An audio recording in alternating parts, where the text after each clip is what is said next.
right outside with my guitar in my hands, and the notes became loud as the sound caressed the air, and I kicked it up a notch as I strolled without a care, cause I'm going down the road to a brand new place, and I'll get there with a smile on my face. Yeah, so lift me up, I'm moving along, singing and dancing while I play my song. Yeah, I'm having a good time, keeping it going. Come on, clap your hands and won't you sing along, and now let's take it up high. Give our dreams their wings to fly. Gotta keep the fire burning, keep the hope alive. They gotta keep it turning.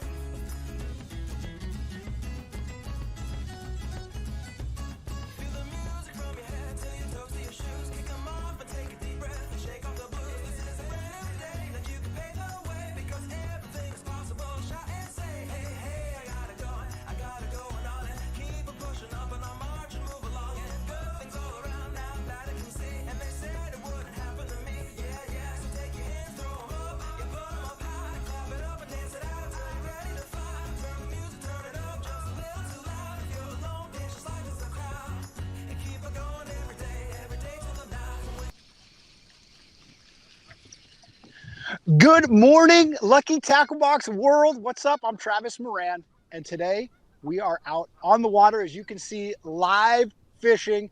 I know that as a country, a lot of us are stuck indoors right now, and we have cabin fever. I haven't been fishing in 2 weeks, and I was stoked to get out today. And I know that a lot of you guys don't have that opportunity to get out and go fishing right now and possibly in the near future. So we're going to do the next best thing today, and that's I'm going to take you along fishing with me, and you're going to get to witness all the ups and the downs that happen throughout the day, and hopefully we're going to have a good time. The other thing we're going to be doing is we're going to be using baits from your Lucky Tackle Box. So subscribers, existing subscribers, we're going to be using baits from the Back to the Basics box and your pre-spawn box. So you should get your boxes out, get your baits out, so you can be a little bit more interactive with the feed today. I'll talk a little bit more about those themes for you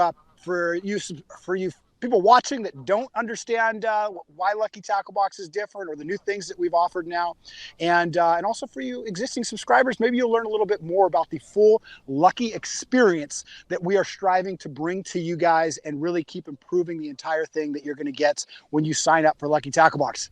But anyway, guys, let's have some fun.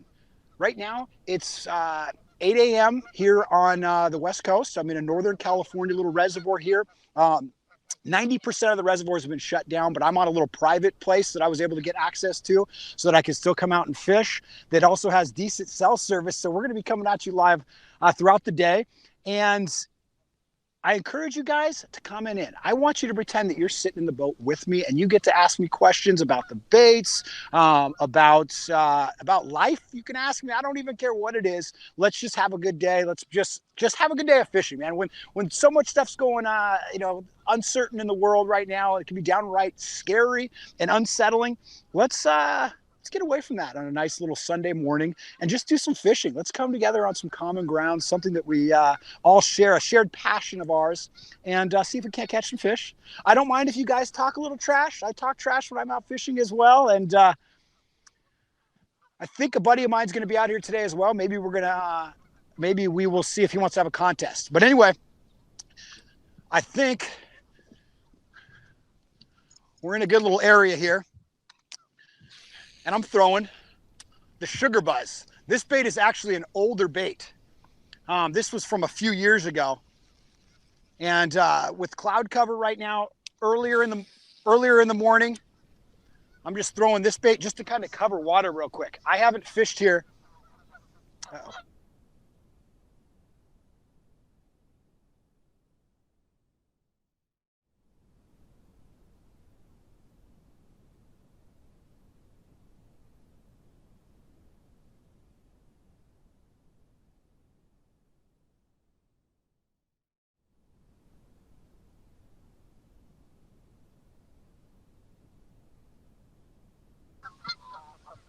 Oh, guys, I apologize. Let me check what my service is here, because I thought I had really good service.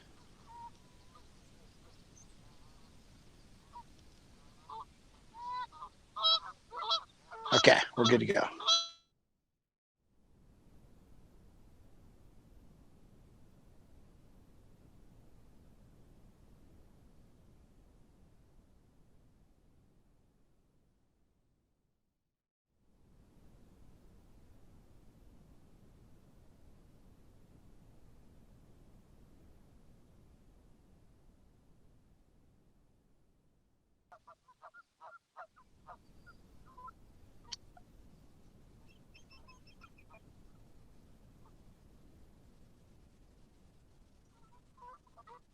Okay, I'm back. I'm not sure how much the speed.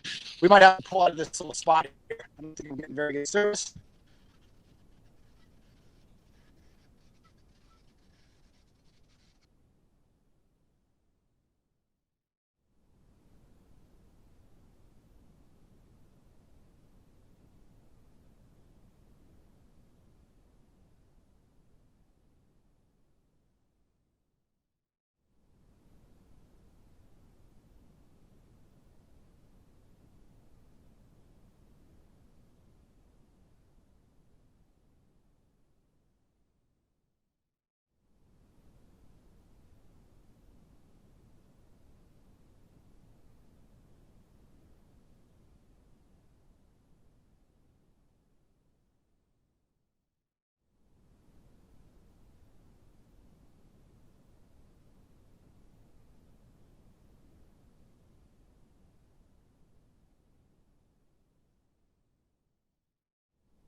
Yep. Let me know when the cell phone view is up, and I'll start talking here.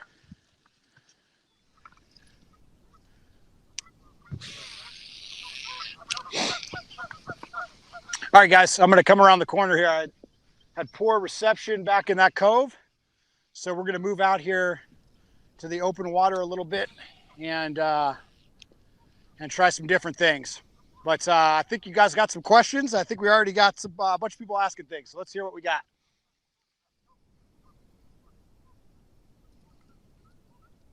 Yes, water temp is 58 degrees right now. Now, the water temp has been rising. We're coming into the spring. So when you have water temps that are coming up, the fish are going to do the same thing. They're going to be looking to go shallow. So they may not be shallow, but their plan is to go shallow. And so I'm always checking shallow because if they do move shallow, they're really going to be feeding and active. And then I will slowly move to deeper water and try to connect with those fish. I think someone else asked when I throw a crankbait versus a topwater.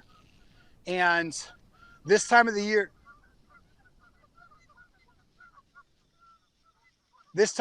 I throw, I really love throwing a red crankbait, which I'll be throwing here in a little bit. But when I come out here first thing in the morning and those water temps are right around that 60-degree mark or higher, and you got some cloud cover, it's kind of a warmer little storm that's moved through here, I want to pick up this buzz bait and move it along. You know, it's really something that if they're biting it, they'll tell you pretty quick. You're going to get bit in the first 15 minutes or it's just not, it's not on. And so it's something that, and you'll get big fish doing this. So it's definitely worth checking out whenever you come out.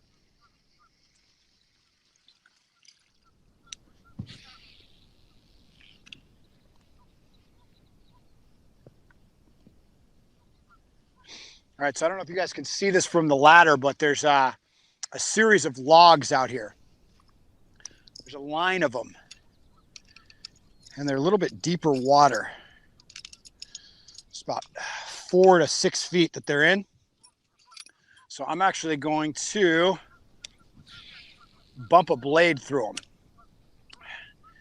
And I'm going to move this blade real slow because I'm almost trying to like work it like a jig.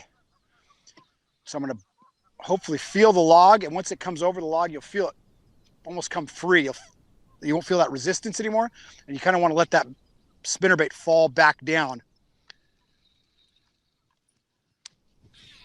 And I'm just going to basically bang this off, and it's, you know, A square bill can work well, but right now there's so many snaggy trees and things down here that I'm really trying to that I need something that I'm not going to snag up on the first cast, because that's kind of, I feel like that's one of the most common things we all do. We see the most perfect spot and we make the cast, and our first cast we just snag up right in the deepest, thickest part of it, and then we've got to go in there and get it and screw up the entire spot. So what I'm doing right now,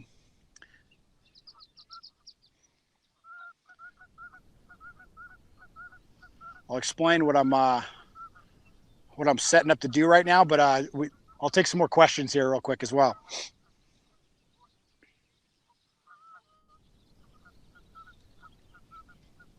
Burned Whopper Plopper is a fantastic bait.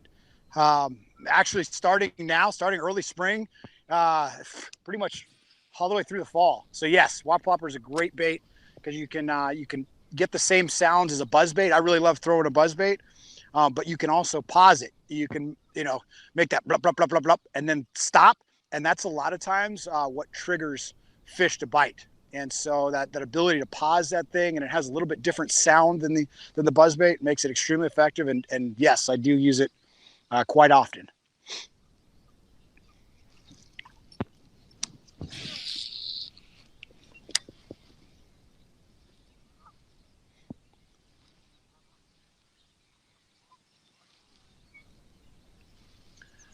Who asked that, Mike? Mike asked about the quality of the baits or the name brands. There's a couple things to that. We have, the most important thing is getting baits that go to the seasons, and the baits that we have in the box right now fit the seasons and fit the themes that you need to go catch fish immediately. And we have started working with some really good companies. We're still using some smaller companies as well, which are eager to build their reputation. So that's a great partnership. But we have, like what I'm throwing right now, we've got the Dobyns D-Blade. This is without a doubt one of the best spinnerbaits on the market. There isn't a better, higher quality spinnerbait on the market. So it's definitely something that you should be happy having. We also are doing Gambler Lures, which is a huge brand, especially back east. And they make some really, really great baits. They are a big name brand as well. We've got Live Target that came in the back to the basics, Lunker Hunt. So we've really we have stepped up with some bigger names, and are going to keep doing so more and more throughout the year, because we've got a lot of companies excited about the things that we're doing and eager to come on to our new approach to how these boxes need to be.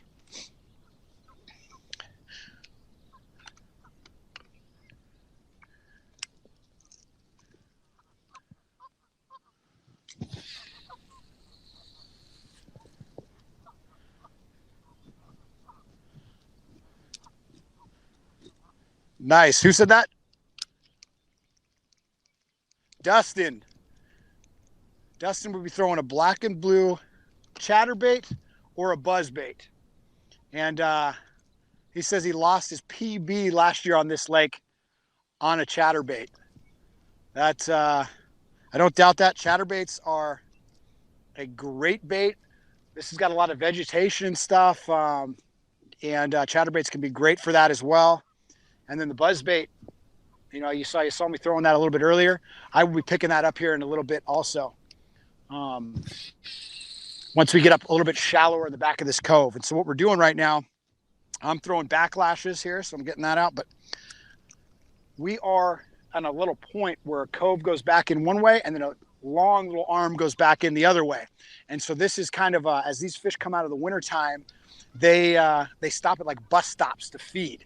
And so this little point is a great transition spot for these fish to set up, feed, move shallow when they want to feed real heavy, and then come back out and kind of hang out at this little transition spot. And then as they start to want to move back into the bays and spawn, they'll start moving back in either way right here. So this is a great place to intercept all those fish that are moving in. The other thing is, oh, there we go. Got hooked. We found a bus stop fish here. Come on, stay down, stay down. And there we go, guys. How do you like that? That is the first fish on live. We are now not just a boating show, we are actually a fish catching show. So that is action. Guys, that fish, a little bit beat up. I can't really tell if that's a pre-spawn. I think that might actually be a pre-spawn fish still. He's not too beat up yet. So that was the other part of what I was going to say is that these fish will come up before they go to spawn, but then also once they're done, they'll go back to the same areas. So you can catch fish moving from into spawn and moving out. So if you find areas like this, you can really catch quite a few fish off of them. The other thing is, I'm going to let this guy go. We're going to guess some weights in a little bit. That one was about 1.5 pounds. We need a little bit bigger fish to guess some weights here. But can you give me some thumbs up? I want some thumbs up right now on YouTube, some likes on Facebook. That was a fish on live early on in the show, and hopefully a sign for things to come.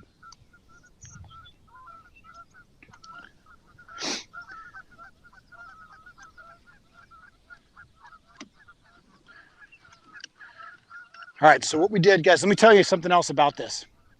When you find bus stops, the fish will school up really, really tight. And you can find schools that have hundreds to even 1,000 fish in them.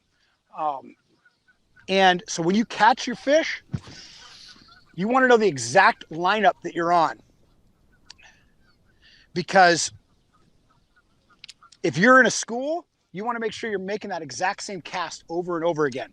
And so the back of my boat's against this wood right here, and then I'm casting towards another point right here. I know that I'm going to make the same exact cast, so I'm going to come in the exact same spot that I just caught that last fish, and hopefully there'll be another fish that wants to bite.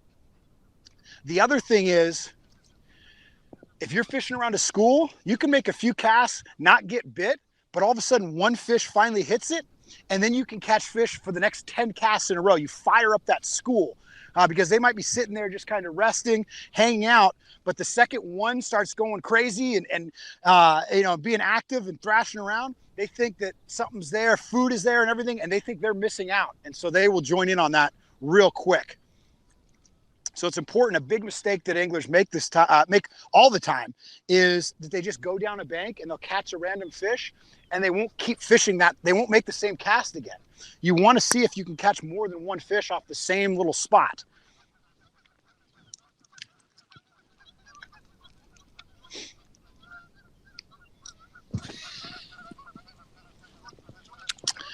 Joe, you want to know about this jerkbait? This is the one that came in that pre-spawn box. This is a little bit bigger size. I'm not sure. I want to say it's a 4-inch jerkbait.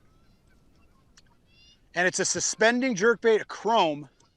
And then one of the things that I talked about a lot is the feather hook. A feather hook is so important this time of the year because if you watch, I'm pausing this bait. And that last fish, it bit on the pause. It looks like some little bait kind of twitching around. And when you sit it pausing, that little tail still has like a little flicker to it, has a shimmy to it. And so it looks like it's kind of a tail kind of swimming or kind of just kicking a little bit.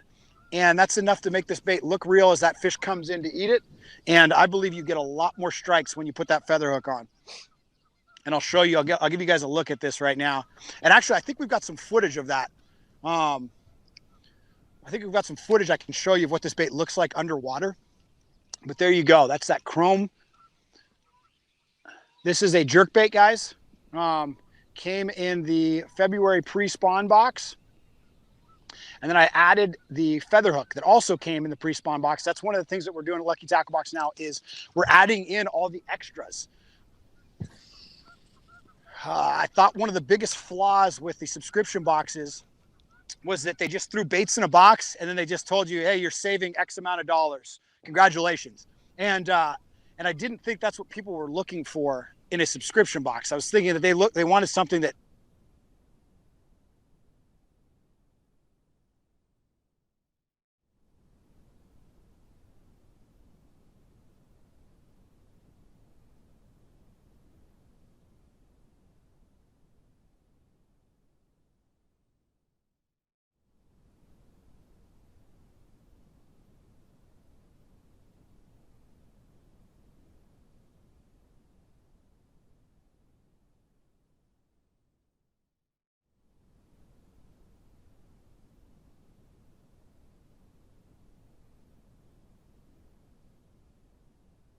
in there, so it rattles a little bit, but then I let it stay still. And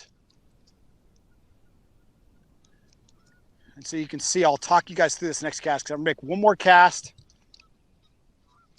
I'll make one more cast, and then we're gonna start moving in a little bit shallower here.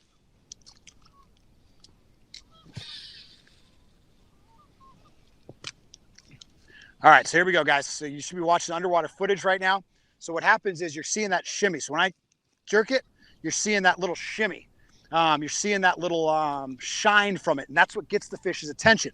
But then I'll give it pauses. I'll give it up to 10-second pause. And that bait's just sitting there, and those fish are seeing an opportunity. It's making a little rattle noise, and I just give it 2 jerks, let it sit. 2 jerks, let it sit.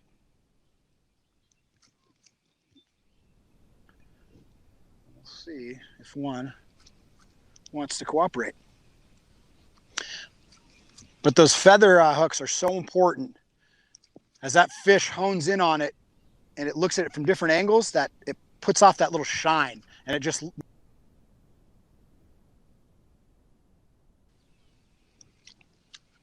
else do I have to throw right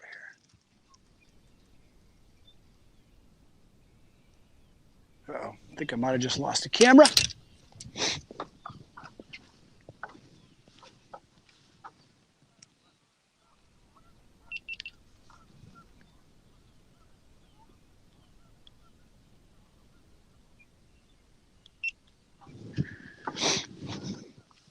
All right, back up live. These cameras are going to want to go down all day long. All right, so now what I'm going to do, guys, is actually I want to make one more cast. I want to make one more cast right here, because it was actually a really good sign that we caught a fish so quick right here. The light is still a little bit low. So what I'm going to do is I'm going to make one more cast right here, and then we're going to start working down the bank again with the buzzbait. And start heading to the back of these coves right now. Because if we're not getting a bunch of fish out here at this main stop, then we're going to figure out where these fish have gone to. If it's up shallower, which I think it might be, but if we aren't able to catch them up shallow, then we'll move even deeper and see if they're out deeper. I doubt that's going to be the case, but that's basically kind of the logic you want to follow.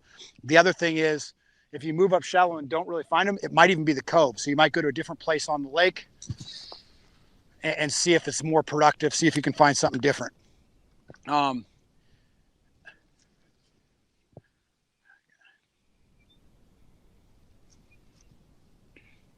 you guys just saw that. You guys just saw that bass I caught. What species do you think it is?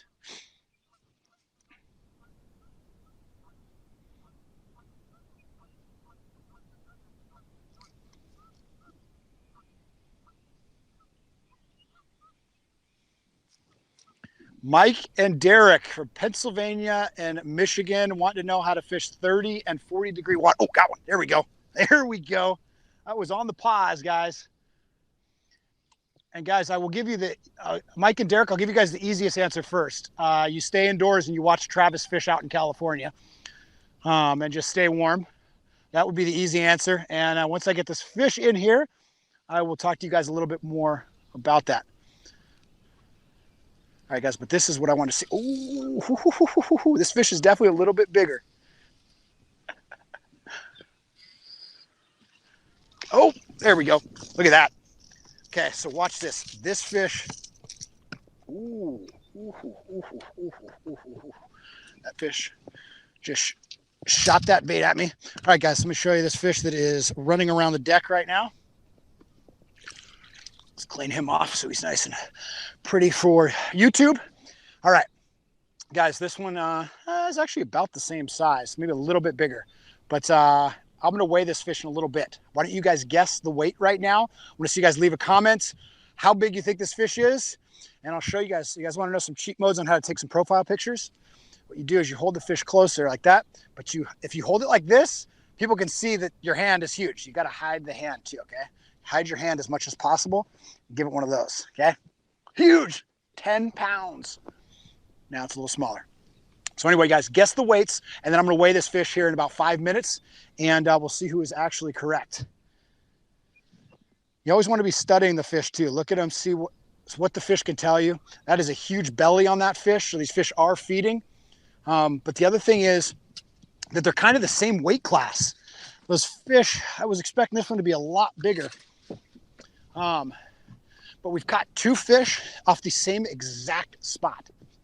So we know that there's not just 2 fish down there. There's a whole lot of fish. I'm gonna make some more casts, see if we can't catch more right here. But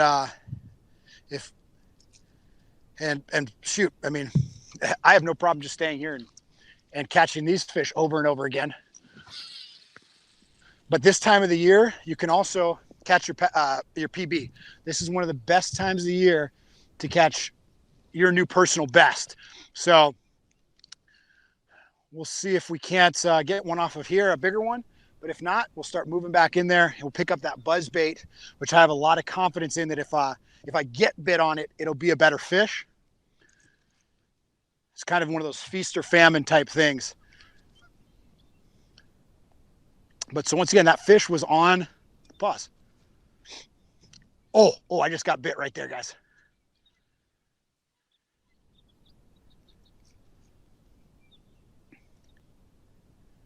He just nipped at it.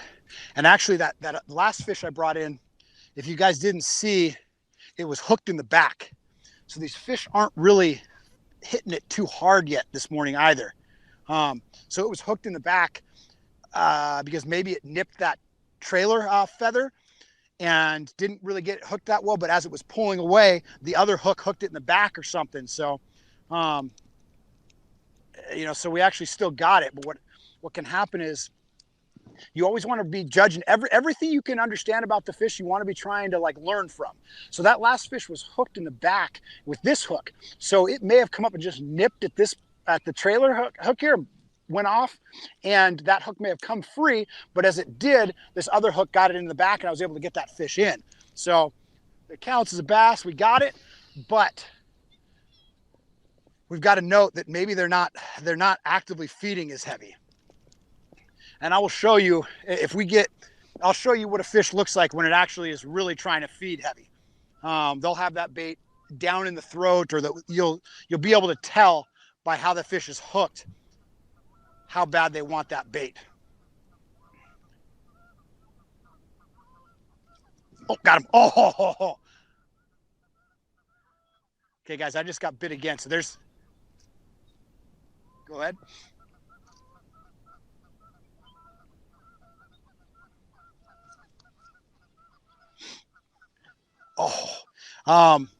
Bo and Robert are asking about the rod I'm using. Gotta watch that line. When you're throwing a jerkbait too, guys, you want to do it on slack line. Oh.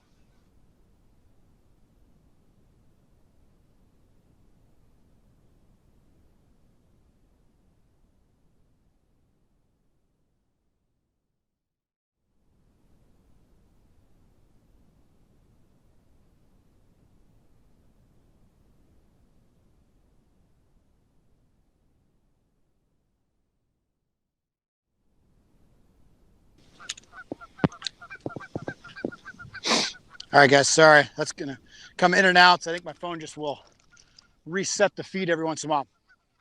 But Bo and Robert, I'm using a reaction stick from Sticks Fishing. This is a company that I'm partners in that we set out with Nick, the Informative Fisherman. We set out to create a more easy to use rod line. And so it's 6 rods designed to fish all lures and techniques.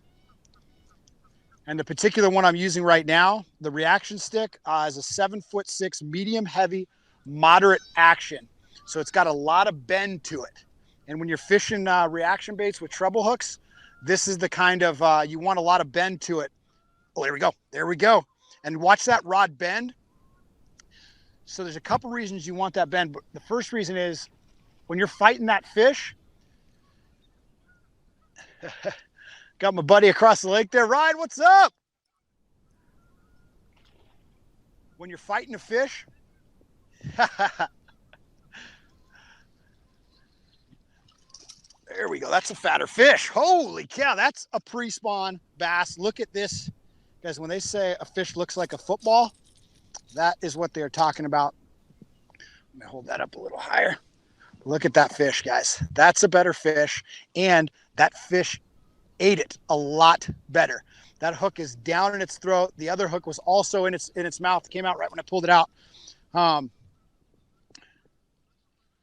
And so there's a couple things. When you use treble hooks, you're going to get a better hookup ratio. The hooks, you got a lot more hooks, right? So it's going to snag the fish better, but the hooks don't penetrate as deep. So the bigger fish you have, when it makes those runs, your drag is eventually going to kick in. But there's a split second when that fish pulls before your drag starts letting line out, that fish can get some leverage and really yank that hook free. And having a rod that's got a lot of bend will absorb that initial little jerk, and it will allow that hook not to tear, not to come free. So you will catch a significant greater amount of fish when you're using a rod that's got moderate action when you're using these treble hook type baits. So guys, that's a better fish. That is a real pretty fish too. It doesn't have beat up fins. It's got a fat belly. That's a bass that's going to be spawning soon. It's moving up to spawn, not moving out to the post spawn. That's a pre-spawn bass. Guys, let's guess the weight on that one as well. This is fish number 2. Guess the weight, and we're going to weigh these in just a second here.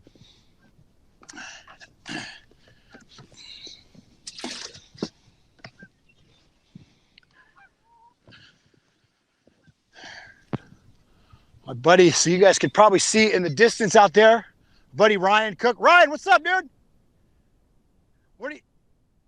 Make your way around here.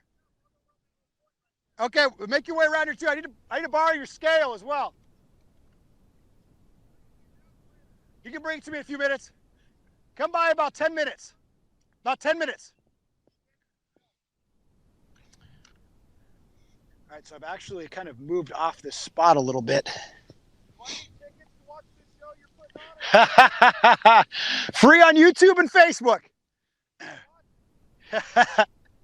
Guys, if you're enjoying the show right now, we've got 3 fish. Hit the thumbs up. Make sure you hit the thumbs up on Facebook or hit likes on Facebook, hit the thumbs up on YouTube, and share this. Let's all enjoy this together. I hope you guys are sitting on your couches, relaxing, getting to spend time with your family and getting to spend time with me, and share this. Hit the share button on Facebook right now. Let some other people join in on this beautiful day that the fish are biting. Life is good right now. Let's hear some more comments. Are people asking any questions?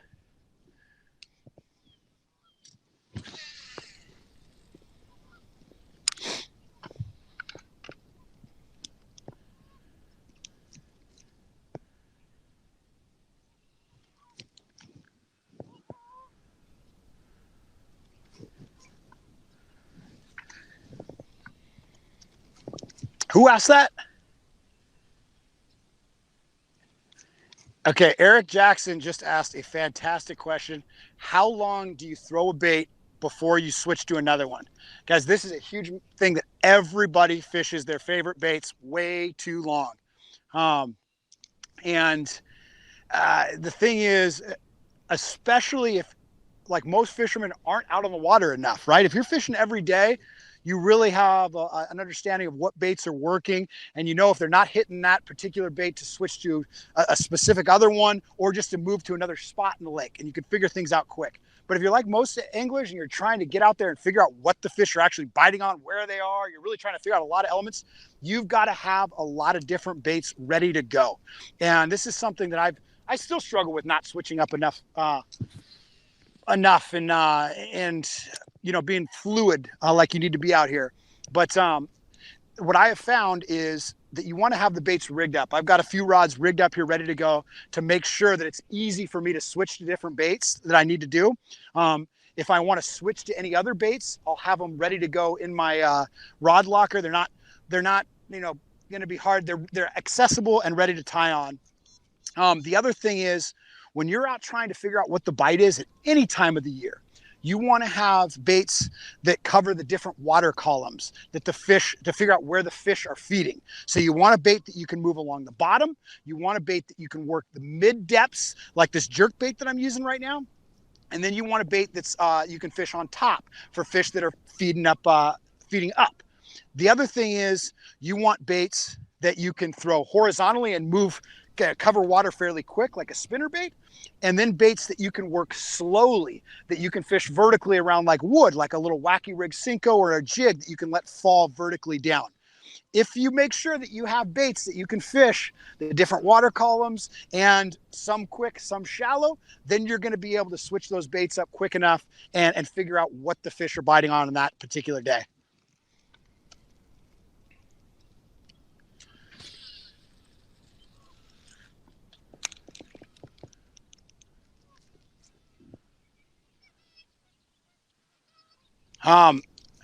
Who asked that one? Rugged Fish on YouTube asks what's my go-to for smallies in rivers in 40-degree water. I have not fished a lot of rivers in those temperatures, but I love a tube. When in doubt, anytime, especially smallmouth, I will pick up a tube. In some kind of natural looking color. Most smallmouth fisheries are clear water, and so I tend to throw brown, green pumpkin, kind of smoke with purple flake, just real natural looking presentations. Guys, I also want to know,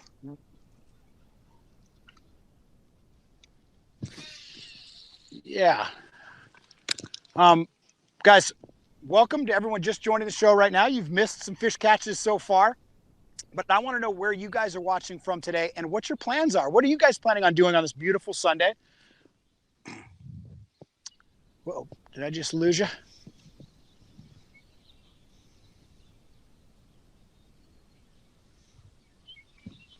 Okay. So I want to know what you guys are up to. And I am out.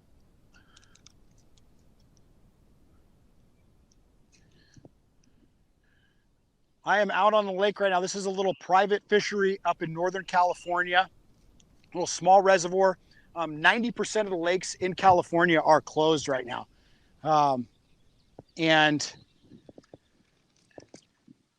But this one I still have access to. So I thought, all right, what better way to do a live show that people aren't able to fish? They can come fish with me today. And so this lake, the water clarity right now is, I would say, 2.5 to 3 feet. And when I was up here a few weeks ago was the last time I went fishing, it was about 6 foot clarity. So we've had a lot of rains come through. And so the water has muddied up a bit, and it's actually cooled down. I think the water was in the low 60s when I was up here a couple weeks ago, and now it is about 58 degrees. So we've had some colder nights over the last few days. We've had a lot of rain, so I think that brought the temps down a bit. But last night and today we're having overcast, we're having a little bit of rain, but it's actually a warmer storm. So I'm thinking even if these fish were shut down a little bit, we're a little bit finicky in the last few weeks or last few days, I think today they may start getting a little bit more active. Or at least I'm hoping so. Mm-hmm.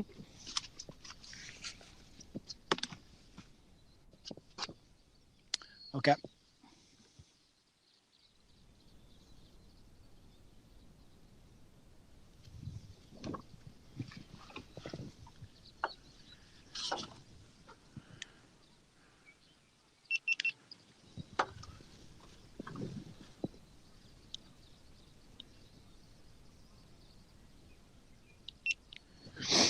Okay, that camera should be back live here.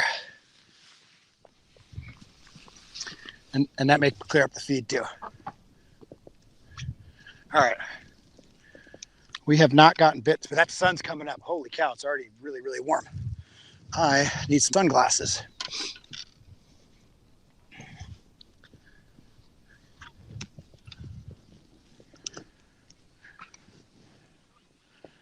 Brian, what gear ratio reel am I using? That's also a really good question. That's a question that, guys, reels, people get way too caught up in gear ratios. I'm going to probably start a debate here, almost a political debate, but Guys, it doesn't matter. Gear ratios are not that important. Um, as long, and I gotta put an asterisk on that, as long as you know what the difference is. I personally like using reels that are all about 7-to-1 gear ratio. I like that I can slow down to go slower, I can speed up to go faster. So I understand what this tool is doing and what I need to do to get the different speeds out of it. But something like a jerk bait like this, it really doesn't matter the gear ratio at all. Because if you watch how I'm doing this, I'm reeling in the slack, and then on semi-slack line, I'm going to give it a couple twitches, but then I let that line go slack again. And so there isn't a whole lot of retrieving that needs to happen. There isn't a whole lot of cadence. It really doesn't matter. I'm letting it sit for 10 seconds, and then I just give it 2 more twitches, and I'm going to let it sit. So if you watch how much I'm turning the handle, I'm barely turning the handle. 2 or 3 times, give it a twitch, let it sit. I'll come a little closer so you guys can see that a little bit better. Twitch, twitch, let it sit. I'm watching that line. That line's just sitting right in the water. I'm looking for it to jump. And also, I'm not going to set the hook. All I'm going to do is basically put weight on it if I do get bit. You just kind of lean back on it because you got those trouble hooks. That fish has hit it. It's got it in its mouth. You're going to get the good hook set you want. You don't have to do a big, hard hook set. All right, I think we're going to do a couple more casts here. But I am very happy that we got to show you guys the potential that's actually out here. Or the potential when you pull up to a spot and catch one of being able to catch multiple fish. And I've been casting pretty much the same spot over and over and over again. And actually, with the sun coming up, the jerkbait will actually work better for you.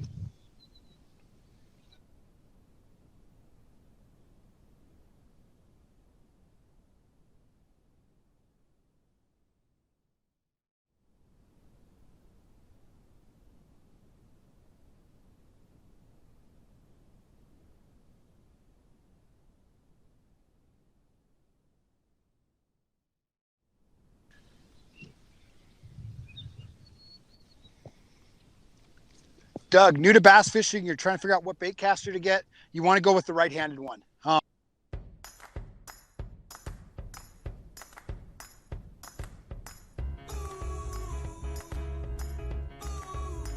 Left-handed reels so that I can flip and then reel and not have to ever change hands.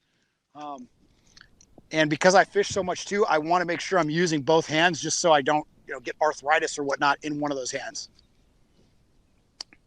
But good question, Doug. Go with the right hand. Even if it feels weird in the beginning, you'll get the hang of it and stuff. And moving to a bait caster is an important thing when you're getting more and more into bass fishing. You will be able to throw a whole lot more lures effectively with a bait caster.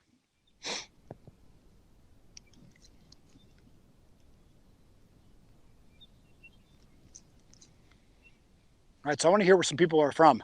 We got any people commenting where they're at?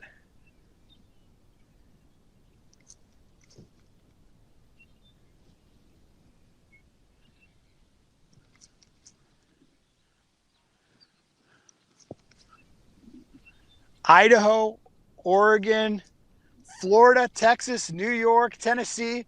We got people all over the country. I'm loving it. Ohio. Guys, a shout out.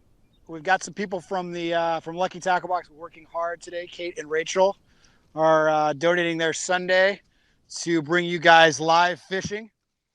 And they are hunkered down in Ohio. So a lot of people.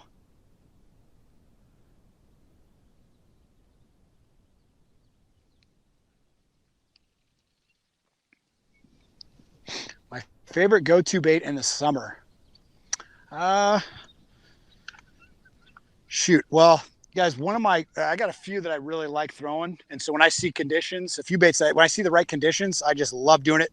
In the pre-spawn through the spawn, I love throwing a jerk bait, which I'm doing right now. And you guys are probably getting blinded by the sun, which I'll show you how light it's getting. That's why this jerk bait really actually should be getting better because it puts off so much of a flash. But in the summertime, depending on how much grass and things like that I either like throwing a lipless crankbait because I cover a lot of water and I can fish it so many different ways, or I like throwing a Zara spook, so any kind of walking topwater bait. You can get huge violent strikes, and I like working it really violent. A lot of people work it like and you'll get bites doing that, but if you put bigger hooks on it, that bait will sink a little bit lower in the water. Like it won't sink, but it'll actually sit a little bit lower on the surface, and you can twitch it really hard and make these violent motion, and you can get some bigger fish to just hammer it. When you work it like that, you will get bigger fish. And then the last thing is, if you got a lot of vegetation and stuff, I love punching. When all that grass grows up and you can't really throw any other thing other than a frog or punch it, that's when I love doing that. You can catch a lot of big fish doing that, and that's fun, just making little pitches and setting big hook sets and stuff. That can be really exciting as well.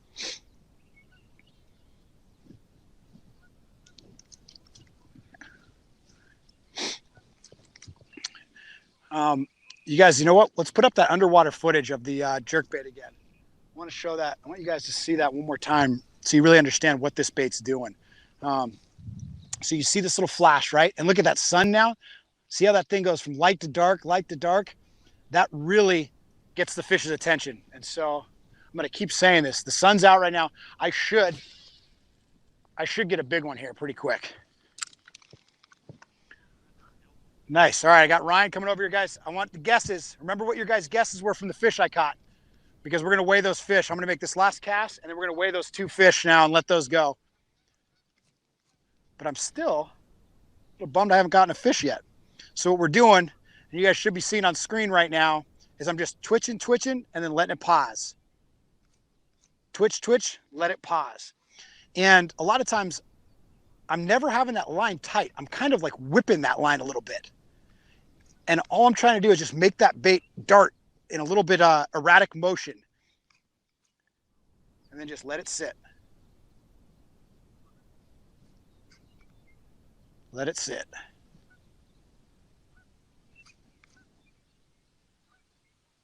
Huh. I was getting pretty far out there.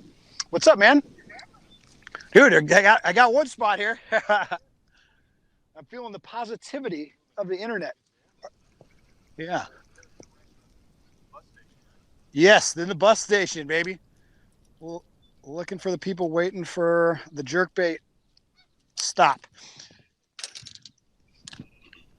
Guys, say what is up to Ryan Cook. What is happening? This is a guide out here in the Motherlode Lakes. What's your website, dude? RyanCookFishing.com. That sounds easy enough. Ryan Cook at RyanCookFishing.com. Guys, if you live in Northern California, this is a great guy to take you out, show you the different reservoirs and things like that. He lives in the area, knows this stuff well. And Ryan, are you competitive? I mean, I dabble, I dabble. Okay, all right. Why don't we have a little competition this morning? Let's do it. All right, guys, people of the internet, let's make things. 5-pounder to take a quick boat ride. Let's make some 5-pounders, some YouTube celebrities. Okay, Ryan, what time is it? We got, let me see here, 8:51. 8:51.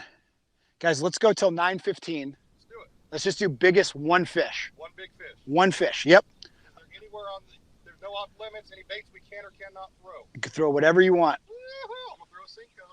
Uh-oh, he's throwing the stinko. Yep, all right. Gonna throw the Cinco? We're going until 9:15. Yes, 9:15, and you got to come find me. You have to stop fishing at 9:15, then you can come get me. I'll come find you. So, all right. So are you going to do some sort of guess on what it's going to take for big fish? 1 hour fishing? What's that? Are you going to take a guess on what it's going to take for big fish? Like, you'll let him guess? Oh yeah, what do you guys think? All right. First of all, do you think I'm going to win, or do you think Ryan's going to win? And what do you think the fish is going to weigh to win this thing? Am I going to win it with a 2 1/4 pounder, or is Ryan going to win it with a 7.5 pound stud? All right, guys, comment below, and we'll see what happens. Ready, set, go. And if you beat me on live, Ryan, I'm never speaking to you again. Delete it, Mike, before I'll have a story about the bait. All right, guys. All right. Guys, we're going to weigh some fish real quick, and then we're going to get back to fishing. Do we have any more comments going on right now? What are you guys up to? Yeah.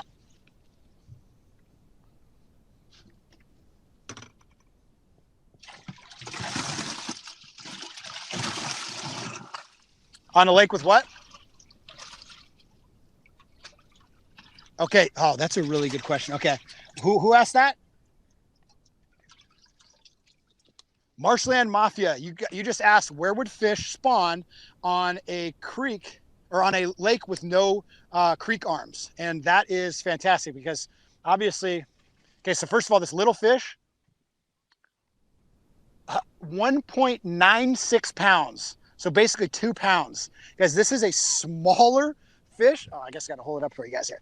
This is a smaller of the fish we've caught so far, but pre-spawn, this fish might weigh 1.5 pounds most of the year, but it's got that nice little belly on it right now because it's getting ready to spawn.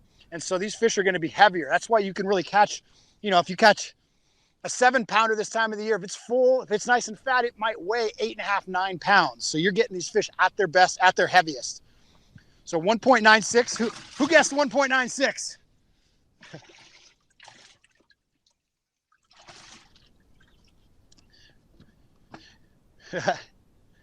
That was the first fish. That was the smaller of the two. Here is the bigger of the two. Is that zeroed out? Yep. Okay. And this one goes.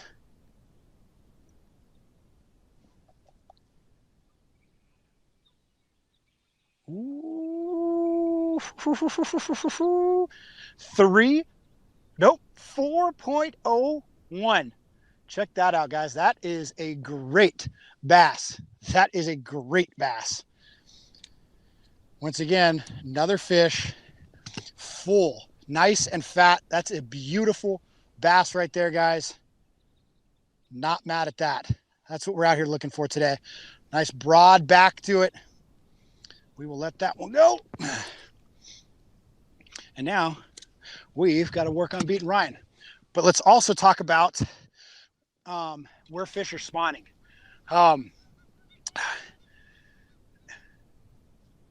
They don't. 4.01 and 1.96.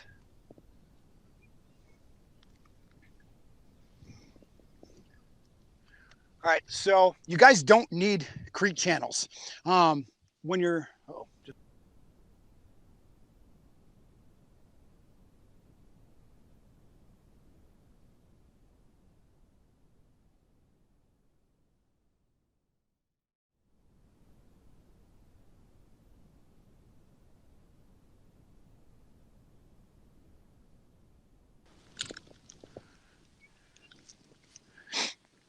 Spence Deasy, my brother's online. Spencer, I'm throwing the jerkbait, baby. We've got one spot that we've got 3 fish on. All right, so guys, when you're anytime, it doesn't matter when you're learning about bass and you're watching videos, they're talking about the creek channels and different things. Those are guidelines. But realistically, if your lake doesn't have those aren't really going to apply to you, but those bass are still going to spawn. They're still going to, do the things that bass need to do. So you've got to find areas that are the most likely for them to spawn at. And then if you know that's where they're going to end up, or you feel like that's where they're going to end up, then you can move out and find these transition areas like these little bus stops. If you just have a fully round lake, and let's say you have one end of that lake that's got some gravel on it or something, that's going to be probably where they're going to come up and spawn. And then if you have any kind of tree or you've got a little dock that comes out, that'll be a key area that they'll all hang out at before they spread out and actually spawn along that bank. So what I've always told people is find where they're going to go and then move out and find the spots that they're going to stop at. Find those bus stops along the way.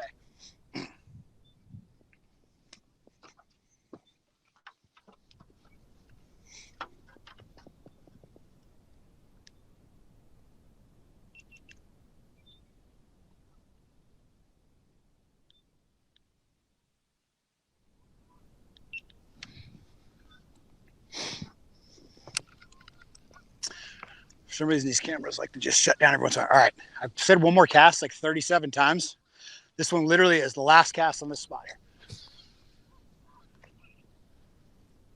here. Need one nice long one. We're gonna let this bait soak for a second though.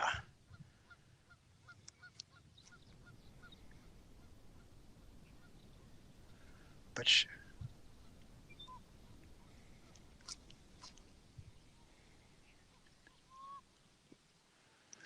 Oh, people asking about casking reels. Yes, I use casking reels. I've got Daiwa, I've got Lose, but I've got majority casking reels. And what I really like about the casking reels is um, their price. The price point is great. I feel comfortable telling people to buy a $50 or $60 reel. It's good, like they're good enough at that price point. You know, you may have some problems, some little things might come loose and stuff. You just got to kind of learn them a little bit. But I've had similar problems on higher end reels as well. When you have higher end components, you are going to get a better reel. So more expensive reels tend to mean that they're going to be a better reel. But I think that I like casking for the fact that they are just workhorse and they are a reliable reel. And I'd rather buy 4 reels at $50 than just buy 1 reel at $200.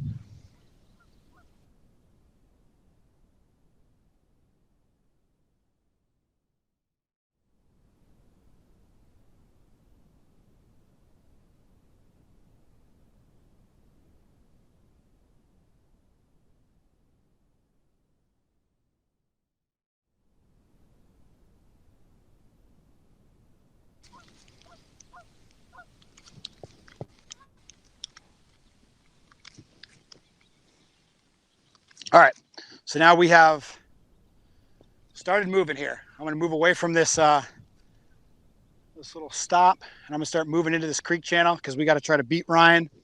Now, there's a couple things here, though. I keep throwing this jerk bait, which I will go back and forth from. I was planning on throwing the buzz bait, but the sun's up. I don't like this buzz bait in this kind of conditions right now, so I'm going to go to this red little square bill, and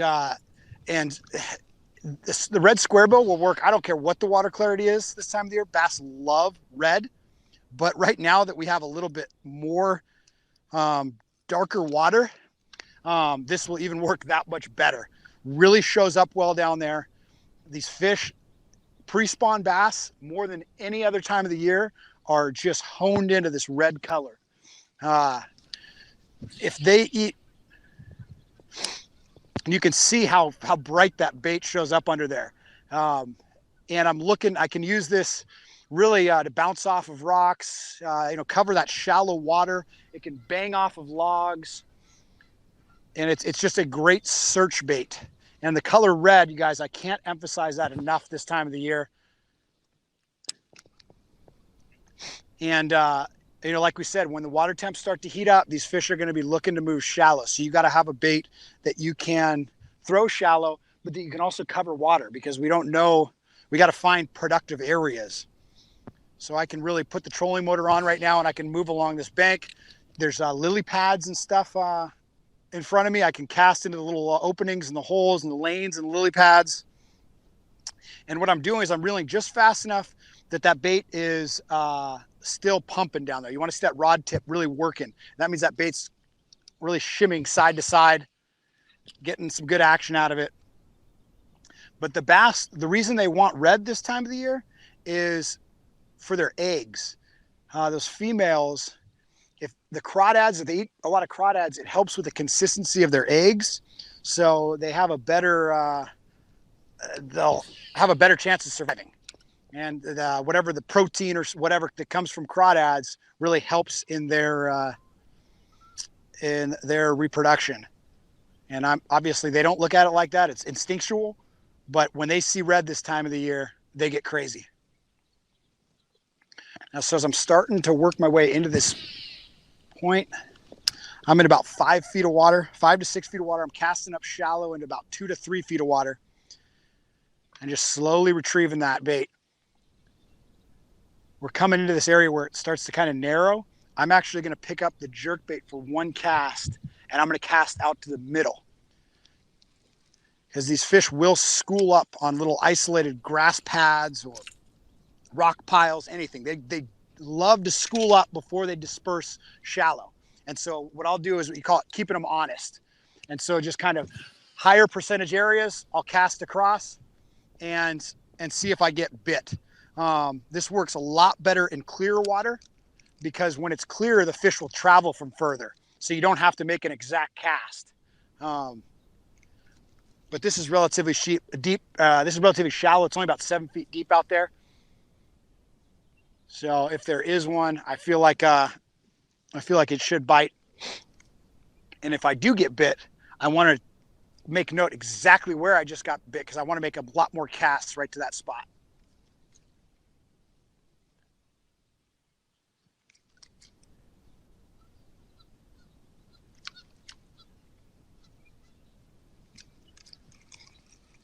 Nothing. I'm actually going to make one more.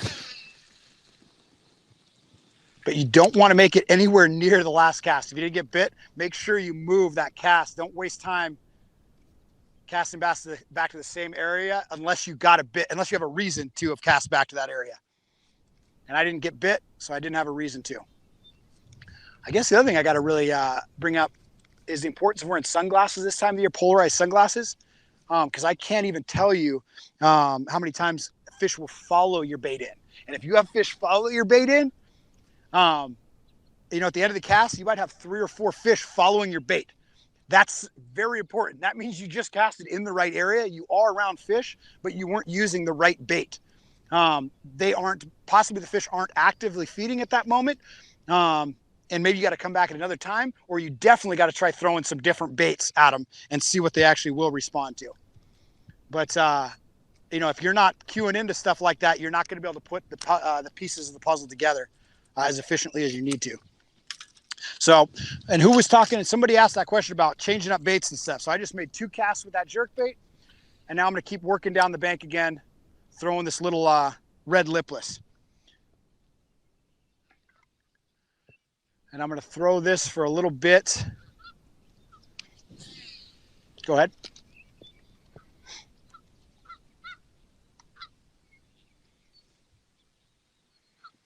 Wesley Jones saying, fish the dam. We got a lot of people recognizing where I'm at today. Oh, we got a big tree that I did not know about. I got to remember where this is, because this is out a little bit deeper. This is a great little area for them to load up on.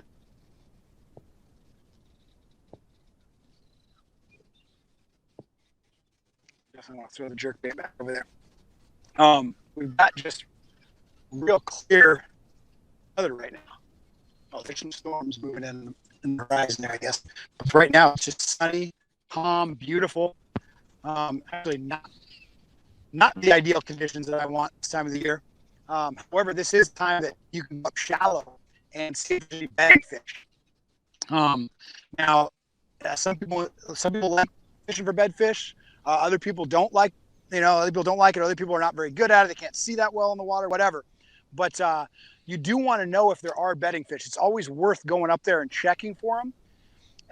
And so if these fish are up shallow yet. If you go up and you look shallow and you don't see any beds, you don't see any fish up shallow, then you might be ahead of the fish. They might not be up shallow yet, and so you want to back out deeper. If you do see fish up shallow on the beds, then you know that fish are coming up. And so that you should be able to catch them in the different stages. You should be able to catch them at those little bus stops. You should be able to catch them up shallow. Worms. That's a huge indicator. So you don't have to go catch those bedfish, but that can tell you a whole lot if you do see them up there.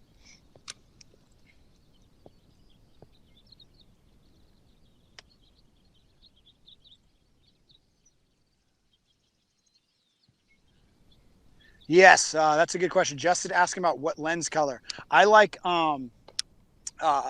it's like a brown or bronze. And what it is it really brings out the contrast, and it's actually the most versatile in terms of the different types of light.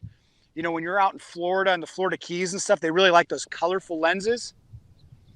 But for all around conditions, you want that bronze brown lens. It's the best because it brings out the contrast really well when you're trying to see fish down there.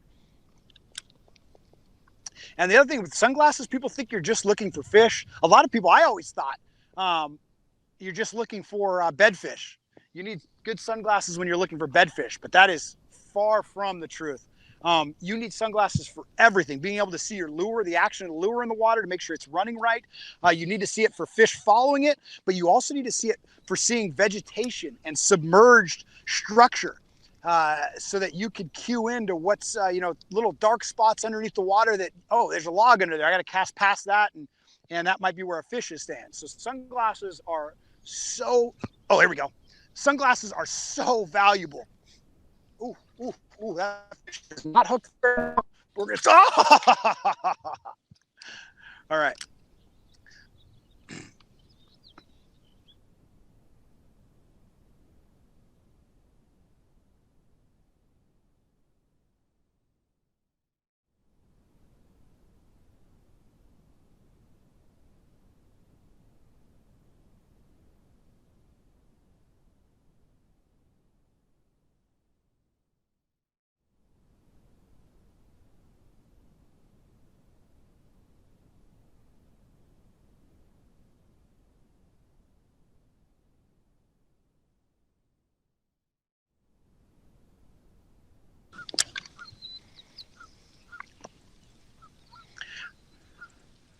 All right, guys. Well, you just missed, or I think you saw it on the camera up above. I hooked a fish on the little red square bill, so that's a good sign. Decent little fish. I think it might have been about 3 pounds, but I could see it wasn't hooked that well, and that's another, strength of having sunglasses. I could see that fish was just barely hooked with one hook on the outside, just on the edge of the mouth right there. So what I should have done is reach down and actually grabbed it. But we're kind of having fun today. I'm just trying to swing fish in. This isn't too serious. I mean, I seriously need to beat Ryan, but other than that, I just tried to swing him in, and he came off right when I tried to swing him.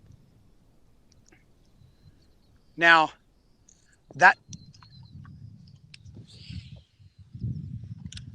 right now, I'm using 10-pound fluorocarbon. With this little square bill, it's kind of a smaller square bill. I can't use too heavy of line, or that'll kind of restrict the action of this bait. But if you use, when you're fishing this shallow, using mono or fluorocarbon isn't that big of a deal. I know that a lot of guys, fluorocarbon gets expensive. Mono will still work fine for this technique. I mean, I'm in 3 feet of water. So anywhere from 10 to 12 pound.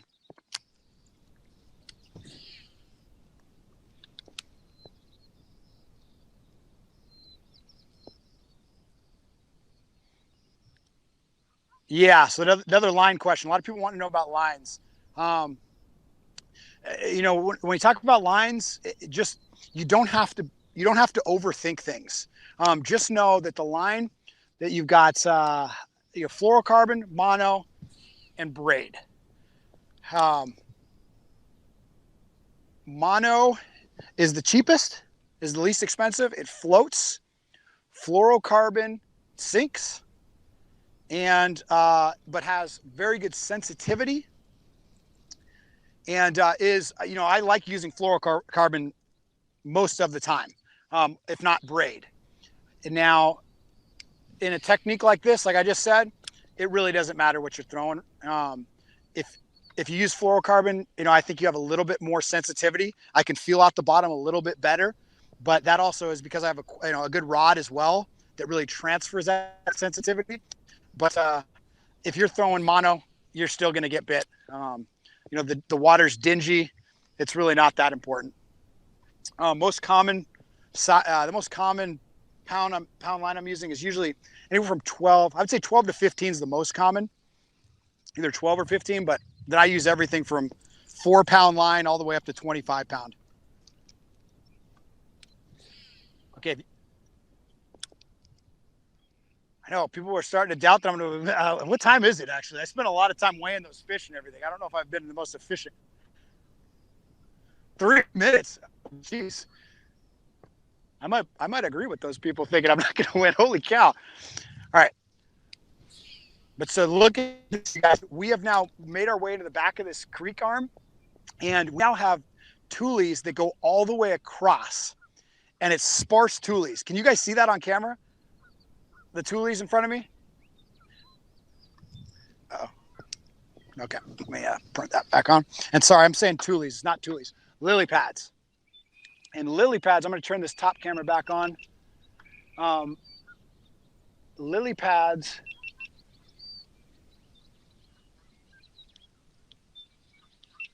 tend to grow in like gravelly areas. So if you have lily pads, it's great spawning area.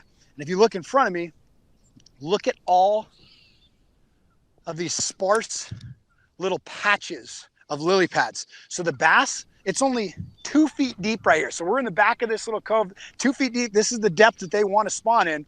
So now what we're going to do is just throw this little square bill around into these little pockets here. And we should be able to get a bite. If I can't get bit on the square bill, I'm going to either throw a spinner bait, because look, this might be a little too shallow to throw this.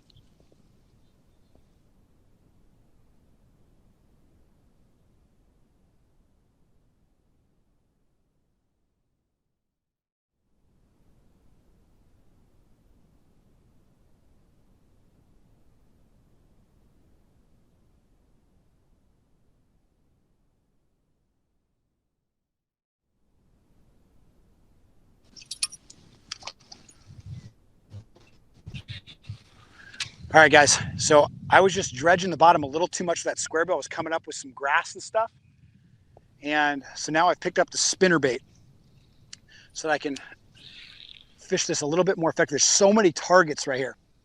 So I want a bait that I can actually make a lot of casts. But if I don't get bit, and I think I'm in a prime area right here. So if I don't get bit in the next few casts, I'm gonna actually pick up a speed worm that we just did a video on, and see if I can just finesse some fish out here, because I refuse to believe that there aren't some fish right here. Oh, that might have been. Fish just swirled on it right there. So if you think about it, if you look at all these little patches right here, the bass will spawn in like little pockets right up against it. A big bass loves an area that they can tuck underneath, but their nest needs to be in the sunlight. Those eggs are basically incubated by the sunlight. And so their nest will be exposed, but they want to be able to tuck underneath into a little shade and stuff to hide when they're up shallow. So that's why these little patches of lily pads are fantastic. So I want to fish the edges of them, hopefully coming over that fish's nest, and that will trigger the strike. And so you don't know, if these bass are right in the front of these little patches. You don't know if they're along the sides. If you have almost like a little cut out of it, like a little half circle out of one of these little patches, that's a lot of times where they'll end up being. And so you just got to kind of throw around. And then once you kind of figure out, hey, it looks like they're on, anytime there's like a little point to these things, that's where the fish is, that's where I'm getting bit. You can run that. You can actually count on having that happen on all the little patches, or a majority of them, because there's little nuances you're trying to key into. But so far, it doesn't look like they're going to hit my spinnerbait. So I'm going to have to make a quick change here. Make one more cast with this here.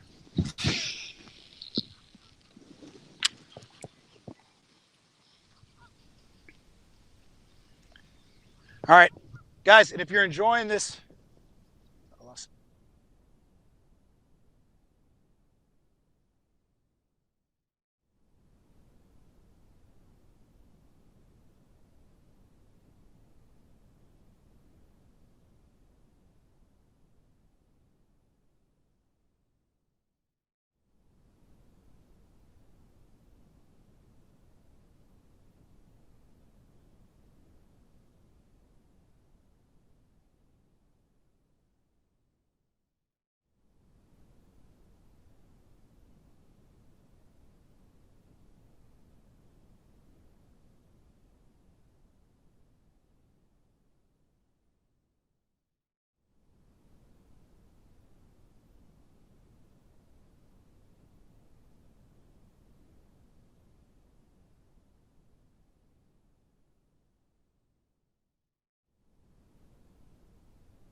watch as I strolled without a care, cause I'm going down the road to a brand new place, and I'll get there with a smile on my face. Yeah, so lift me up, I'm moving on, singing and dancing while I play my song. Yeah, I'm having a good time, keeping it going. Come on, clap your hands and won't you sing along, and now let's take it up high, high, high.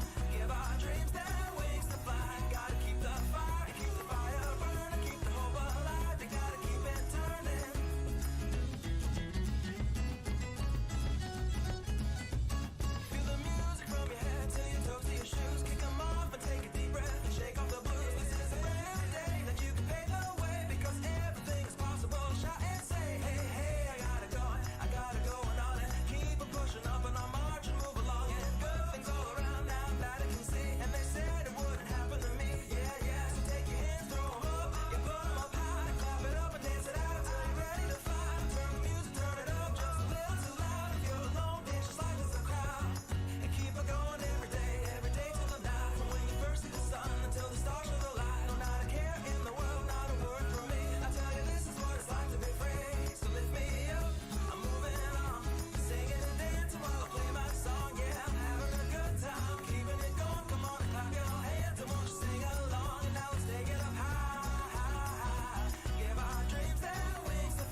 All right, guys, we're back. Apologies, we're having some technical difficulties. I know that some people said that I was losing, so I must have pulled the cord. Spoken like a true competitor. I like your style. That is not what happened, or not anything I'm going to admit to.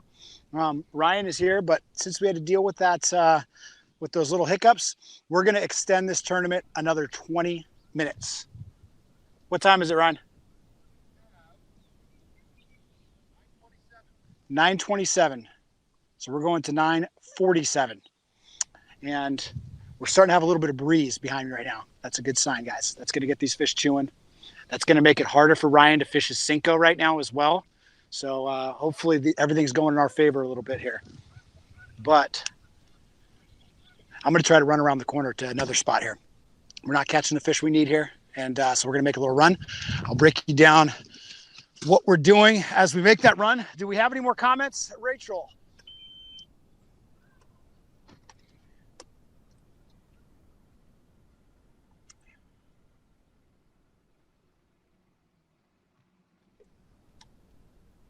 I appreciate people putting money on me.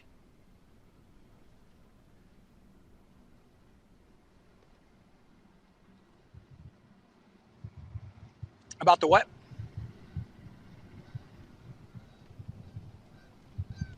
Oh yeah, bull shad jointed swim baits. Guys, that's a great bait. Pre-spawn, very good. And then in the fall, a really good bait. In the fall, fish, especially if you have big populations of shad and stuff in your lakes and reservoirs, they just become so crazy on those shad. And that's a great time to throw shad imitation baits like that.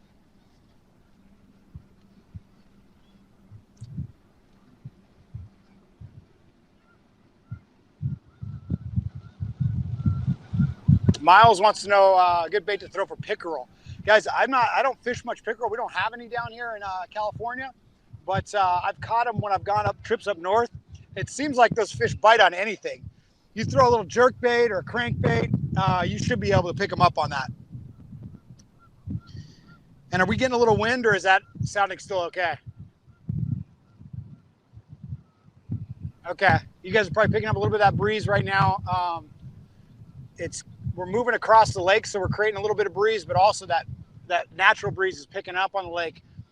What happens, even when it's still, even when you have lakes that there's no real wind predicted that day, when it goes from cold and that sun finally comes up and it starts warming up, you'll get a little bit of a breeze on the water, and those fish can really be conditioned to feed during those windows during that day, during that time of the day. So it's just a light little breeze. It's just enough to disturb the water, and what that does is it breaks up the sunlight that's penetrating, and it makes things a little bit harder to see. There's a lot of reflections and stuff underneath the water, and the bass use that as an advantage to ambush their prey. So while this breeze is coming by, I'm going to move into a little spot that's another transition spot. Since the one I fished earlier and caught bass on, that ended up producing, there's no reason that this spot won't produce as well. And I'm going to pick up the jerk bait.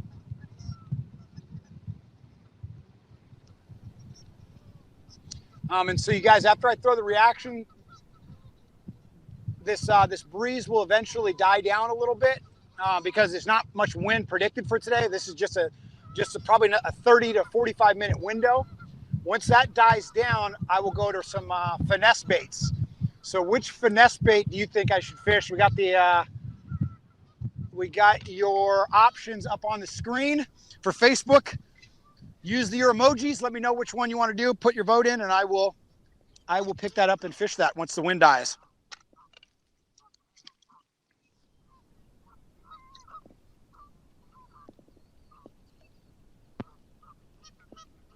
Patrick, you want to know about what electronics I'm using? I've got Humminbird electronics. Uh-oh, just lost the connection.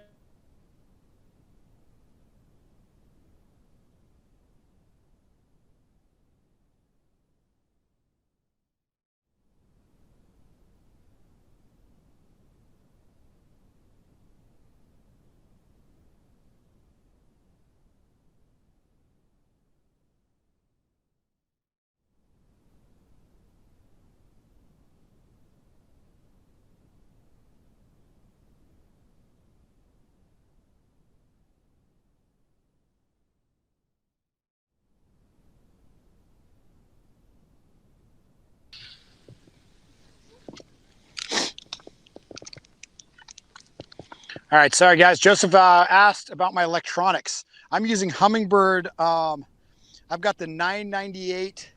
It's got the side imaging on it, so I'm able to kind of look off the sides. But these are really old electronics I have, so they are not all that efficient. There's a lot better electronics out. I think this is over 10 years old. And so I kind of just use it for water temps and kind of major little structures and structure and things like that. But electronics are fantastic, you guys. There is so much. The electronics have really opened up, and the amount of information that you can get from is unbelievable. But at the same time, you do not need electronics to go out and have a successful day of fishing.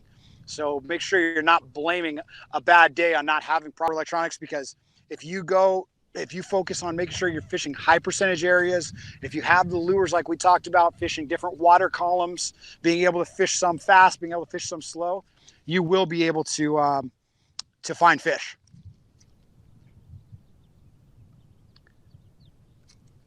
All right, guys, we got to beat Ryan here too. I need a big one to just munch on this thing. So here's what we're doing right now. This is a little corner right here that it's got some trees all the way out here, and then it goes into the shallow arm that's got gravel and got all kinds of lily pads and stuff on the way back there. So those fish will eventually end up heading all the way back in there. But this is one of those spots that is perfect for them to stop and group up. So I'm hoping not only to get a bite here, but if I do get bit, I'm fairly certain that I will get multiple fish, because it'll fire them up. If there's one here, there's going to be many here.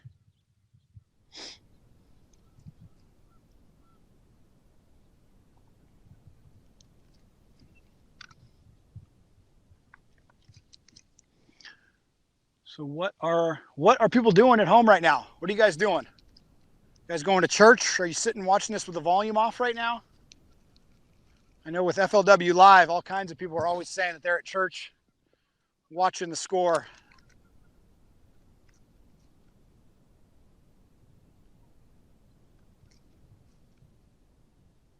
Come on, fish. Oh man, this is just such a good little breeze coming through here right now.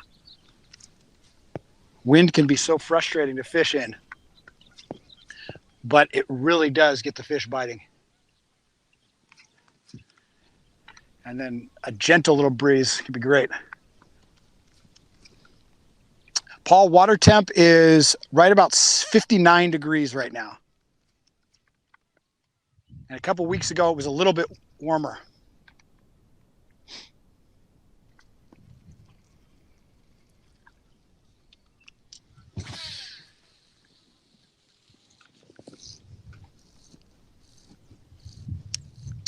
Robert, great question about what Lucky Tackle Box can do for you if you're just getting into fishing. Guys, the idea of this is what we call the Lucky Experience. And that's where we saw a huge opportunity that other companies were not doing in this space. Bass fishing can be extremely overwhelming to all levels of anglers, but especially anglers just trying to get into it. You know, somebody tells you a square bill crankbait is working, then you go into your local Bass Pro shops or local tackle shop and you see that there's hundreds of brands, and then there's just as there's even more different colors and options and sizes, and so there's just it's just overwhelming to be able to try to pick the right lures. So what we did at Lucky Tackle Box is we wanted to create the experience that other subscription boxes, the traditional way was you just throw baits in here and you say, hey, you're getting these for 50% off. Congratulations. And what we did is we set out to change that. And we wanted you to be able to get this box and that be the first part of your learning. So you get this box, and not only is there baits in here, but they're around a theme. So the theme we're using today is pre-spawn baits. And that's all the baits you need to go out and catch these fish that are just starting to get active coming out of the winter. And not only do we throw those baits in the theme, but we also add in the hooks, weights, line, and any kind of accessories that you need to actually go out and fish those techniques immediately. Because the last thing you want is to be given a worm and then say, okay, this is a great worm to use, go out and buy a hook and weight and all the other things that you need. You got to go to the tackle shop first and go purchase stuff. And so this was meant to give you the tools to be able to learn these techniques. But once you have that stuff, as a beginner angler, you still don't completely know how to use it, or all anglers want to see how other anglers use it. So that's why we make content like this and the how-to videos that we put up on YouTube constantly, showing you how to use these lures so that you can now actually have confidence in going out and throwing these baits that you're getting, and you know that you're throwing them the right time of the year. And that right there all together is the Lucky Tackle Box experience. I believe that's what puts us as well on the way to being the #1 subscription box in the fishing industry.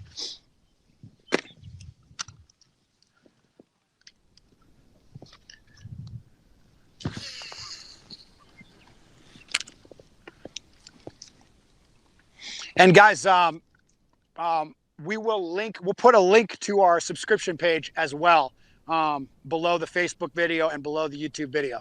So if you guys want to take a straight link to that, you guys can go take a look at the website and stuff and see more about everything. But this is a fantastic way to learn about fishing in an industry that there really isn't a lot of ways to learn about new lures and learn about new techniques, especially for fishermen just starting off. And that's what I've really aimed to really target, is what I call the bass fishing basics. Really the basic stuff. I don't try to overcomplicate things, because bass fishing shouldn't be overcomplicated. Once you have confidence in the basic stuff, then you can make little adjustments as you see needed for your particular areas and the particular conditions that you're fishing. But if you know the general things that a lure can do, the general equipment you need to use for that lure, then you'll have enough confidence to go try it and have success on your local waterways. The fish are not biting right here. But you guys notice too, we got a little cloud cover covering up that sun.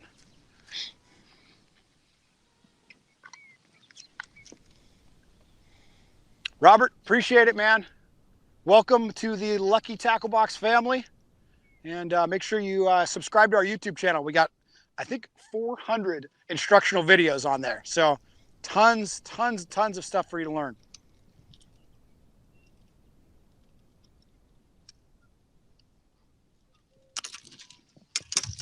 What's that?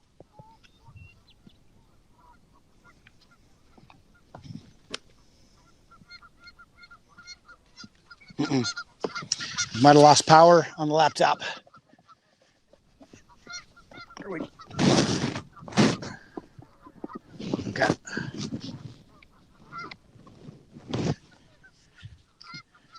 All right. All right. Guys, I'm getting a little desperate right now. I'm feeling that timer. We need another fish here.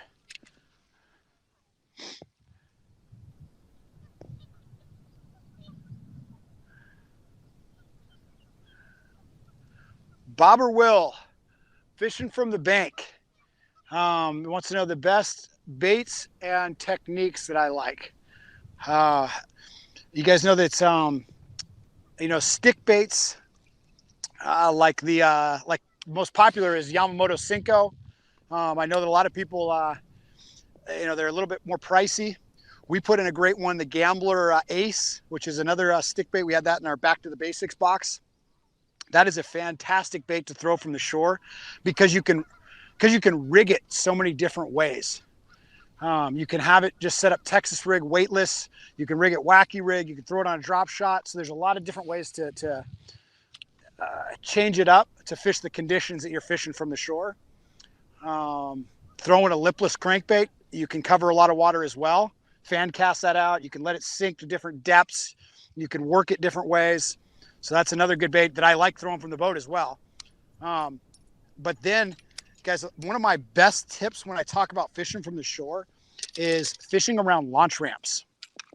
The guys that own boats don't usually fish around the launch ramp. They own the boat, so they're gonna get in their boat and they're gonna go make their drives and they're gonna go find these good spots they want to go fish. But what a lot of anglers do is the bigger fish, they'll keep them in the live well, and obviously for tournaments, they do this all the time, and they'll bring them back in to weigh them or take a picture with them.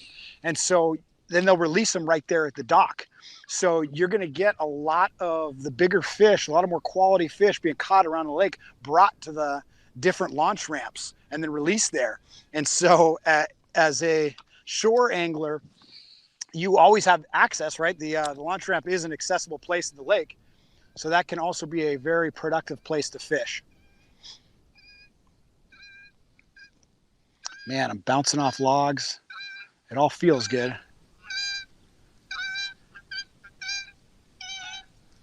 And just like that, our wind went away.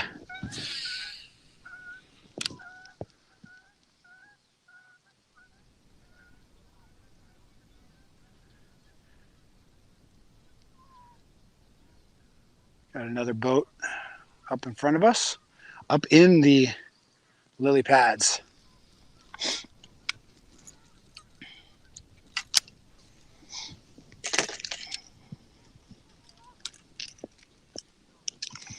Oh, you know what? Let's get that.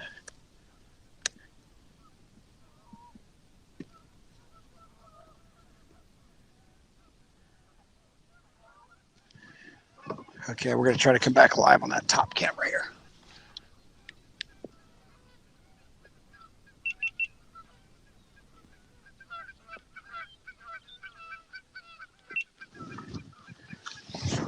Man, it is a lot sunnier than I was expecting.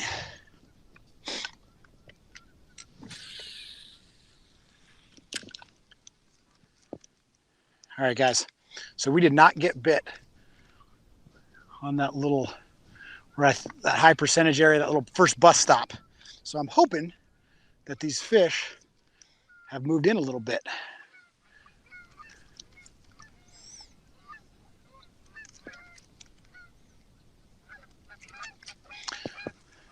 So right now we've got that sun up. So I make way back. As I make my way back here, I'm going to be rotating right now between the jerkbait and the square bill.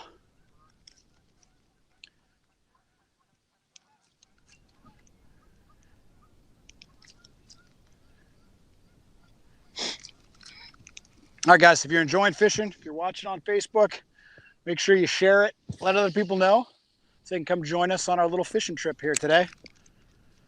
And I want to know, give me a thumbs up. If you guys are enjoying this right now, throw the thumbs up, throw a little love. Hope you guys are enjoying spending your Sunday morning with me. And let me know if you guys want more of these.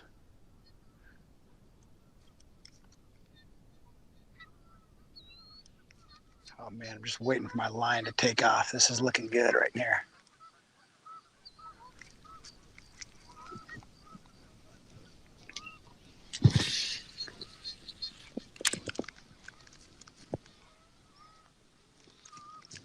Is that top camera up again? No.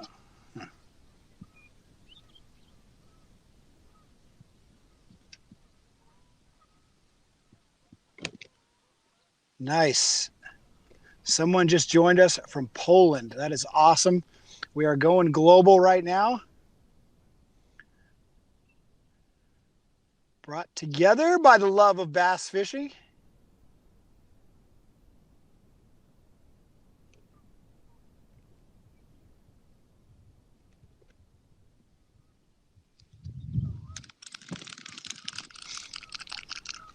All right, we got that other view back up here.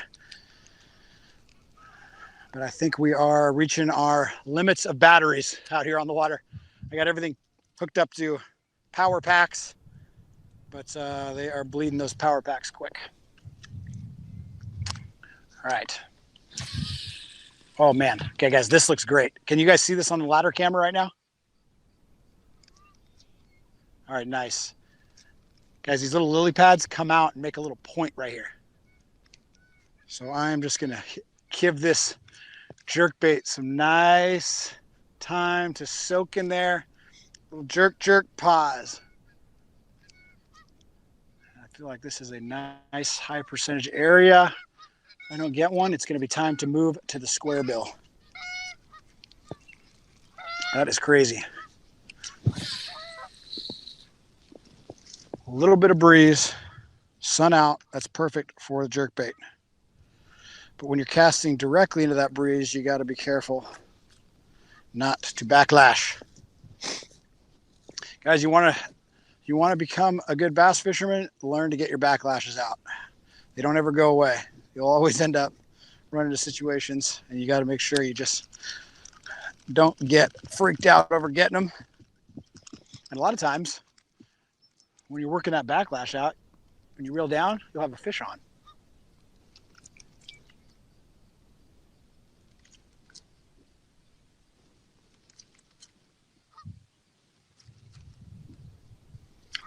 All right, back up to the square bill. We had one fish on that square bill earlier, so we know they're biting it, and I can cover water a little faster because I do think there are some fish ready to bite in here. It's just about getting a bait in front of them.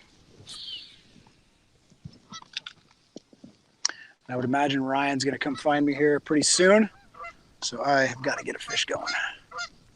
We are currently in 5 feet of water, and the water temp's now 59.5 degrees, so it's starting to warm up. Another good thing, it doesn't have to warm up much, but if the fish are a little bit slow, and any kind of uptick will also just get the fish into their little daily bite. They'll start getting more active and getting that bite going.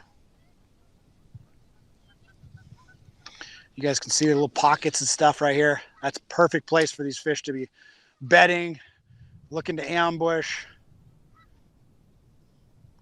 And then as the sun comes up, these fish can really tuck into these lily pads even more. So you can throw a frog, you can throw the little speed worm through that stuff, and that will be most likely what I end up doing a little bit later.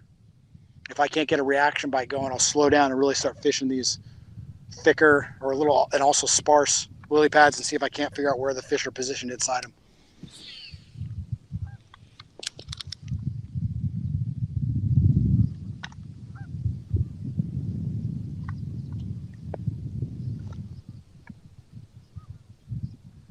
All right, I see Ryan coming to get me. So we have got to get a fish. We haven't caught a fish in a while here. I've had 4 bites today. That is actually, if you would have told me I get 4 bites, I would have been stoked. We're going live. We caught some fish, including a 4-pounder, man. I am not mad at that.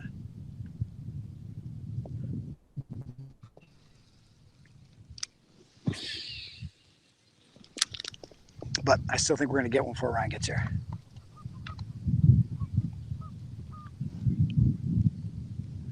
That bird almost crapped on our lure. I don't know if people are watching, if you guys knew this, but a bird crapping on you while you're out fishing is actually supposed to be good luck. I have not tested that out yet, but it's good to know.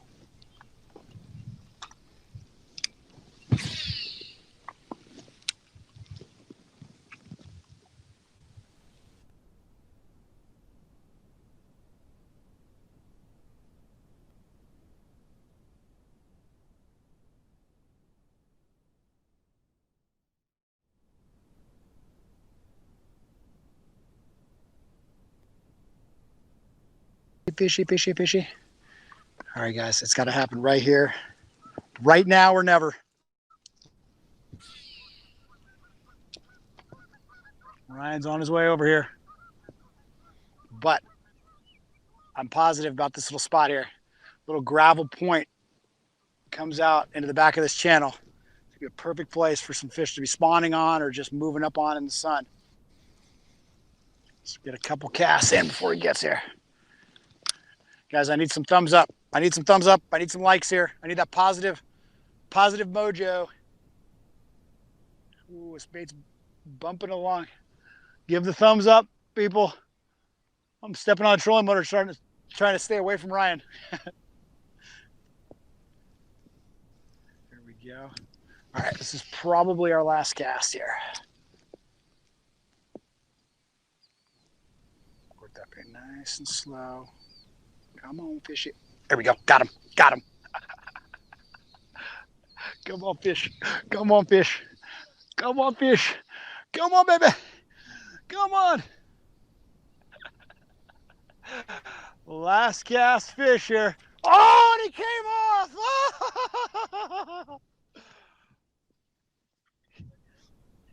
I'm going to estimate he was at least 7.5 pounds.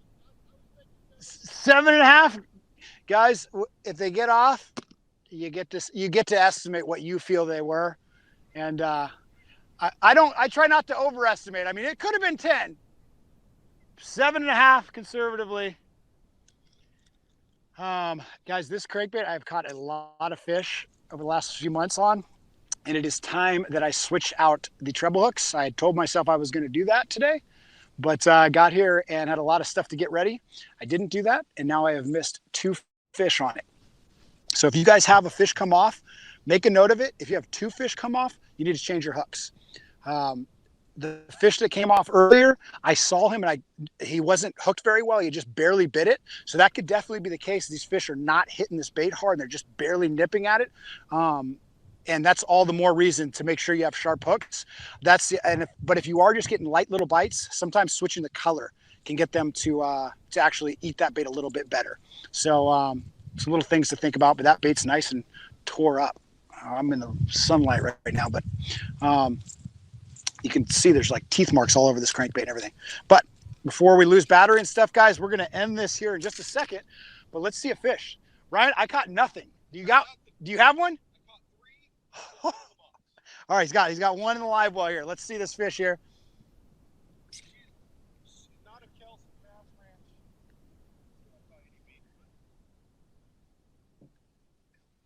Let me get this live again.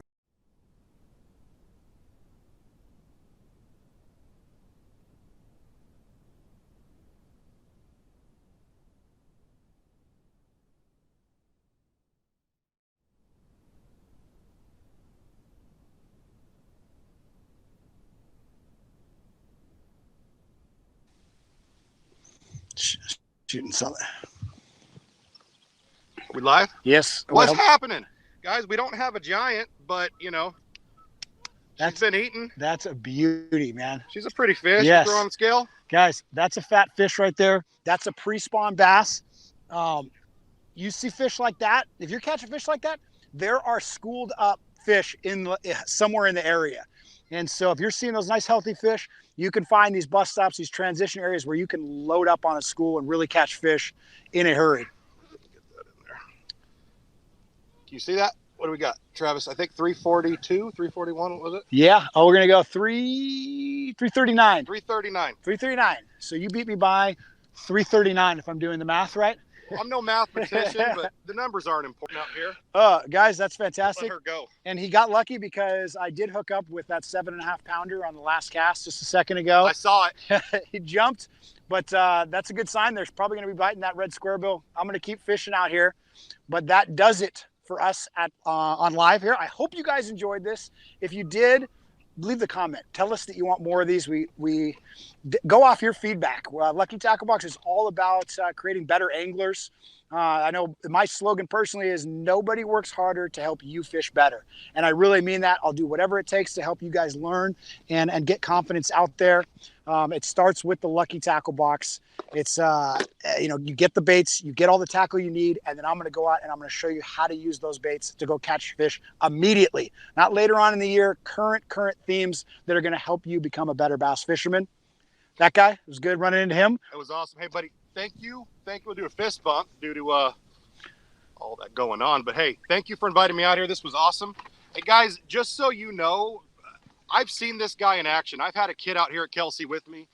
He literally told her to go in his boat, pick out tackle. He helped her do a video. I mean, this guy's the real deal, for sure. No doubt. I appreciate that, Ryan. And then thank you for plugging me. Let's do one last plug. If you guys want to go out with this guy and catch more 3+ pounders. That's the plan. And this time of the year is the fantastic time, right? I mean, This is the best time to catch a double digit. I mean, these fish on our motherlode lakes, they're deep, they're clear. A lot of times we can't even access them. This time of year, they have to come up shallow. They're forced to. Love it. RyanCookFishing.com, guys. Book a trip with him up in Northern California. Even if you guys want to fly out here, you can come hit some of these, go out to the world-class Clear Lake and then come into the hills here and fish the Motherlode Lakes. Just amazing fisheries out here. And you get the once-in-a-lifetime experiences out west. We got some giants guys out here. Giants. Well, guys, appreciate it. And stay tuned. Make sure you subscribe to our YouTube channel because we got lots more live fun stuff coming in the future. Make sure you head over to luckytacklebox.com if you want to subscribe and check out our subscriptions. I recommend you do so, guys, because it makes these videos even that much more engaging to watch because you'll have all the baits that I'm out here using catch and fish with. Anyway, guys, I will see you guys hopefully very soon.